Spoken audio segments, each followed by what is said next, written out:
Në parë. Fatmirësisht po, qyshe thash edhe ma herët, e kum pas fatin që kum mujt me marrë një gjysmëorari në punë, që mes mi mungu fëmijëve që ato hapat aty në të parë në gjithë shka dhe fjalët e parë, kështu që këto pjesë më të rëndësishme kryesore nuk i kum hup, fatmirësisht. Duke qenë se ke kalu në për këtë rrugë dhe i din sakt emocionet që mund t'i ndjej një nën kur len fëmijën edhe i kthehet punës.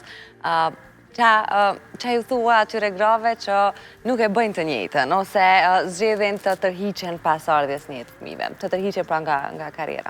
Këtu do të qyshe përmenda edhe ma herët, disa prej femnave, nashta nuk e kanë edhe atë mundësinë edhe atë suportin familjar, do të thotë që për neve si femna, edhe si nana, edhe si gra, do të thotë është shumë e nevojshme.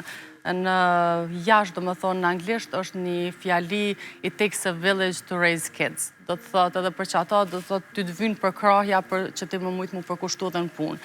Pra ato nanat e cilat nuk njën gati mi u këthy punës, le ta shijojnë qatë vetë. Sidomos vitin e parë, unë jam shumë pro, do më thonë, milion krejtë edhe mi shiju rritjen e fëmijës.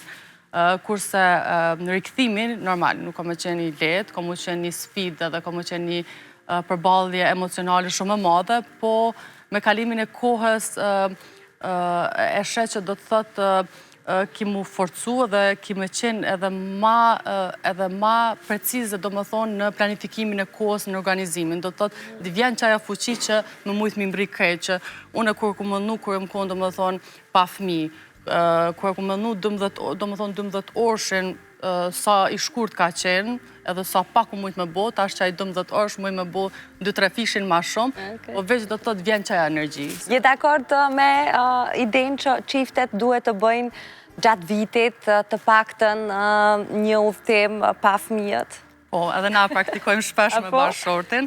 Qoftë ajo, do më thonë, udhëtimet e shpeshta të punës që i kam jashtë, do të thotë në ato momentet kur e planifikojmë shku bashkë, është shumë e shëndetshme, se fëmijët sa do që të përmbushin edhe din edhe pakes më të hargju, edhe mendoj që për një martesë të shëndosh, duhet sidomos një herë, 2 herë në vjetë, një 3-4 ditësh me ik pakes, edhe mi shiju një tjetrin, do më thonë, si qift.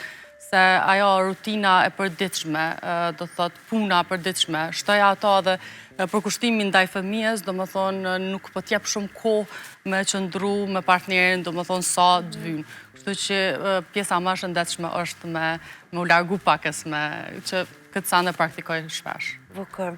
Më vjen shumë mirë që sot falëm për shumë qka rreth te, me nisëm nga rënjët, aty ku ti ushqive dhe me dashnin për këtë profesion që e vazhdojnë edhe sot, po që mbase do t'a trashëgosh edhe ti tek djemt, apo edhe vajzë nëse do të vi. Kismet.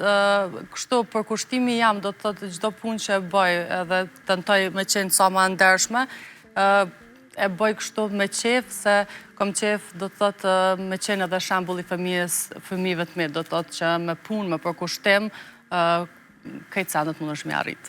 Faleminderit shumë që më erdhe sot. Faleminderit shumë për ftesën. Edhe shumë suksesi tutje. Faleminderit gjithashtu edhe.